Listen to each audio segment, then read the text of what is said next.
By the end of this video, I can promise you, if you implement these 4 things that are told to me by a billionaire, that you can at least grow your agency, work much smarter in the process, and make a lot more money. This year, I got my agency to 40 grand a month, and that success at least partly comes from the tips here shown in this video from Naval, the billionaire, and I really just wouldn't have reached this level without them at all. It's going to be unbelievably important for you to pay attention to this video to implement those exact 4 things. By the way, I have no 997 course to sell you with this video. I just want to drop as much free value as you can. Enjoy the video. First tweet says, seek wealth, not money or status. Wealth is having assets that earn while you sleep. The whole point of owning a business is something to operate while you are disconnected from it, right? My whole goal of any business I'm creating is I can leave it for 3 days and it'll still operate as it is. It'll still make the same amount of money, right? I need to send 1 text in the day for it to still progress.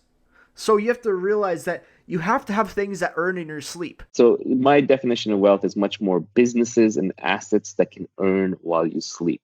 But really the reason you want wealth is because it buys you freedom. It's not to buy fur coats or drive Ferraris or sail yachts or jet around the world in your Gulfstream. That stuff gets really boring and really stupid really fast. It's really just so that you are your own sovereign individual. A difference between a full-time job worker or the millionaire business owner is that they have complete input-output disconnects. Whatever time they put into working that part-time job or full-time job, they are going to be tied to that income. When I was working at a restaurant 2 years ago, that income was directly tied to how much I was working. The whole point of the business or anything you're creating is to have it function by itself and earn while you sleep. That's why when you're building an agency, you need to hire closers. You need to automate things. You need to leverage out your time so that it earns in your sleep. You cannot be the sole part of the business. That's why you hire fantastic talent who are better than you at certain things, so then you can actually just work on what you're good at. The creative activities that move the business forward. This is the whole point of the business. If you're taking sales calls, you're doing cold calls, you're doing service delivery, and you're making 20, 30 grand a month, you're earning a lot of money, but you're not wealthy. You're not earning while you sleep. You are still directly tied to the input outputs of the business. That is not the most efficient way to do that. And I completely learned that from Naval, disconnecting yourself from the outputs of the business. You'll get rich by giving society what it wants, but does not know how to get at scale. Contributing to this last 2 words at the end is at scale. And this is a core concept in any business, and it's leverage. We live in an age of infinite leverage. What I mean by that is that your actions can be multiplied 1,000-fold, either by broadcasting at a podcast, or by investing capital, or by having people work for you, or by writing code. So because of that, the impacts of good decision-making are much higher than they used to be. And leverage is multiplying the amount of inputs that you put into a business to then get exponential outputs. And this could be done in 4 ways. And I learned this from this exact book, The Almanac of Naval, which is right here. I'd recommend everybody read it. Is that there's 4 types of leverage. And there's labor. And this is by far the most, you can say, looked up to from people, let's say, older than you, because the whole last 200 years in society was hiring people and then getting rich off hiring. But the last 100 years, there's capital, which is a second form of leverage, where you invest into companies and they passively earn revenue and you get a chunk of the company. Or it is investing into the stock market and they make massive returns. It is investing into crypto. Capital is still a massive form of leverage because it can multiply itself exponentially if you make the right decision. But just many people don't know how to make the right decision. Next 2, which are the best forms of leverage, is code and media. Code and media can take 1 input, which is, let's say, recording this YouTube video, and all people have to do is click on this video to actually watch it. And that is a unbelievable form of leverage, and that's because I only recorded this once for 15 minutes of my time, and then this can be watched for hundreds of hours. Look at Joe Rogan. He's one of the most influential people on the planet, and that's because he uploads a podcast once a week. Media is the new leverage of this century. Media and code. And then the final form of leverage is a brand new form of leverage, and that's like the most democratizing one. And that is products that have no marginal cost of replication. So that would include books, it would include media, it would include movies, it would include code. And code is probably the most powerful form of leverage that is permissionless. All you need is a computer. You don't need anyone's permission. As an example, school that Alex Ramoli just invested in.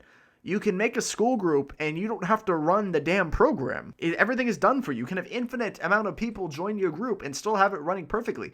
But all you did is create that group and create the course content. So code and media are by far the best forms of leverage. So if you're looking into your SMA or looking into your business, look to leverage the hell out of it, like I did.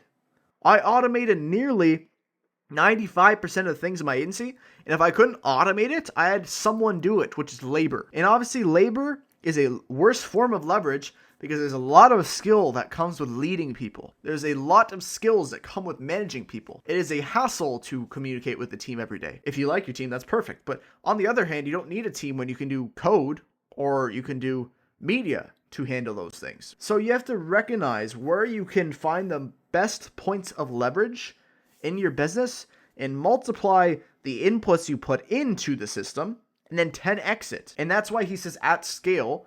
It's because you need to provide something unique. You need to provide something of value to the marketplace. And then you can multiply whatever you provide at scale by hiring cold callers, hiring salespeople, or investing when you have, let's say, millions of dollars after you scale your business, investing into other agencies and then scaling them. Then you're, again, just making a return on capital. Next, how can you do client acquisition with media? Can you upload YouTube videos to get clients? Can you advertise with using content and send it to everybody on Facebook with thousands of people with $25 of ad spend from one video? Lastly, can you use code to automate the back end of your agency so when a client comes on board, you can then just add them to a software that then handles everything for them? So these are questions you need to ask yourself. These are unbelievably important questions because you need to develop the product, develop the system, and then actually learn how to scale it so it expands its point of influence to more people so you provide more value to everybody around you. Specific knowledge is found by pursuing your genuine curiosity and passion rather than whatever is hot right now. And Naval puts this as, what have you been good at your whole life? I'll give you a quick backstory of myself for you to know how to maybe find this in yourself. I, as a person, have always been very obsessive. I have one of those obsessive personalities. So whenever I would get involved into something or passionate about something, I'd spend hundreds of hours of researching it. It was psychology, which was my first passion. Psychology. Why the hell was I obsessed with psychology at 16 years old? Nobody has any idea. I don't even know. So my specific knowledge is obsession, which then translated into business. And then I found an obsession with business, and that's my competitive advantage because I will outwork anybody in this game. I will upload more content. I will work longer hours. I will do more outreach. I will run more ads. Whatever the hell it takes me to improve myself in this field, I am obsessed with it. I also have a rebellious personality my whole life, so if someone tried to tell me to do something, I would rebel against it.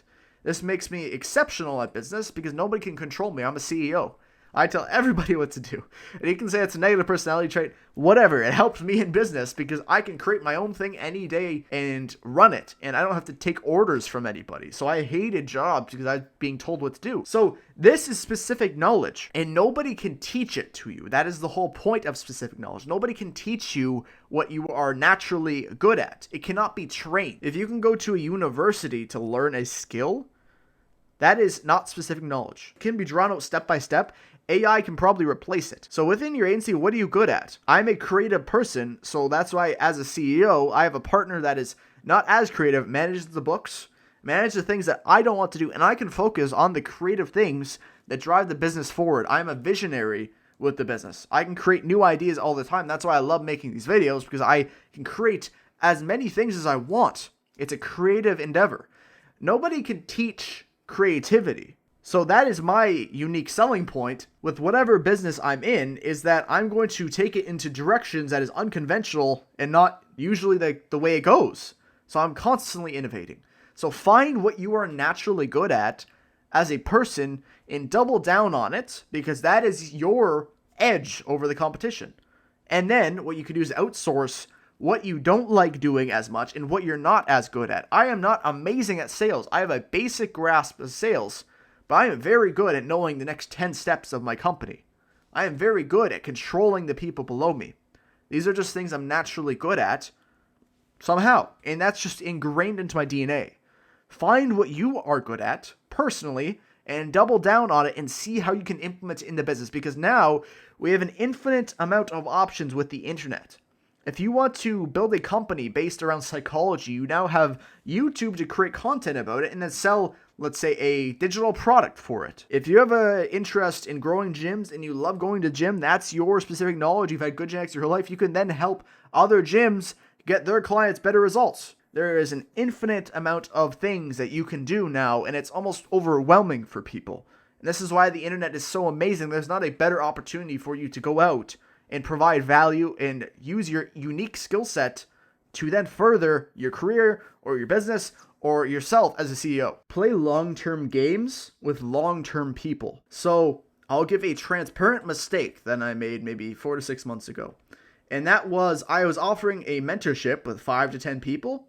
And I didn't know it was only going to be 5 to 10 people when I started. I thought that's what I was pivoting into from social media marketing agency. I was running my agency still, but let's take on some mentorship clients because it's cash up front and I can provide value to them. I did help them a lot, but at the same time, I didn't realize it was not a long-term game. Mentorship is not a long-term game. You have to realize one-on-one mentorship takes an hour of your time every single client you sign. Is that a business? For anybody running a one-on-one mentorship, look at them. Is that a business? Something that eats up an hour of your time for an upfront cost or a permanent mentorship. Every single week, that's an hour. You can only sign a X amount of clients and have the same time to do things. You will not have time to do things if you have 80 clients on a one-on-one mentorship. So that was not a long-term game. And I reread this book, The Almanac of Naval, and it's not a long-term game. You cannot do that for 20 years. This new model that I'm doing right now is unbelievably sustainable. It is a long-term game. And what I've done is also got long-term people, other people who add value to me and the business, who have different skill sets to me. They're complementary to me, who can also play long-term games with. So it's long-term people with long-term games. The people I'm in business with now, I can see myself staying in business with them for tens of years, right? Tons of time. So you have to realize, what am I doing this right now for a few months and I'm going to switch out of it? Or like, do I really want to do this for a long time? Or if you're only going to do this for a few months, do you have a plan to go to a more longer term game? Like, what are you going to do after you build your agency? It's worth at least brainstorming. Do I know anybody who I can connect with or network with that have a complementary skill set with me? Is that even possible? Ask yourself these questions and you'll realize that you probably need to switch what you're doing or at least plan differently for the future. Next one is be impatient with your actions, but patience with results. And I see so many people in the agency game who go, let's hit 10K in 4 months. And it is fantastic to set a time frame for yourself, but they don't look at the inputs. They are not impatient with their actions. And they want this thing, but they don't distill it down into daily tasks, the inputs that are actually going to contribute that long-term goal. So being impatient with actions means being never satisfied with the amount of work you initially put in, but then not really expecting a return for a long time because you're probably going to mess up. You're probably not going to get that result in the time frame that you want. And you have to take that time frame, hypothetically, this is exactly what I do, and rearrange it and distill it down into the daily actions and just do those freaking daily actions until you hit your goal. Because you can do this 3-month time frame for 10 grand a month. But then, when you don't hit it, you're going to be unbelievably annoyed at yourself. And then when you don't hit it, you're going to realize, I missed a few days of doing outreach.